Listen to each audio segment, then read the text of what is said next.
Roll number 1. Yes, ma'am. Roll number 2. Roll Yes, number ma'am. 50. Roll number 7.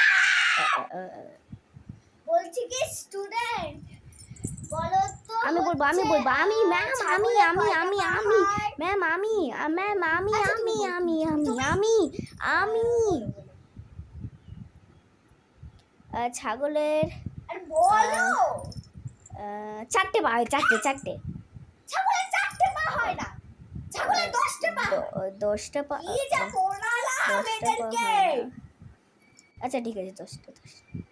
আচ্ছা ma'am বলছিলাম এই দেখ ম্যামের কি হলো ম্যাম তো ভালো স্টুডেন্ট, তোমাদের তো আমি ঘুমিয়ে পড়ে সারাদিন খালি বকর করতেই থাকো। আমরা বাই বাই স্টুডেন্ট, আশা করি কালকের দিনটা অনেকই খারাপ যাবে।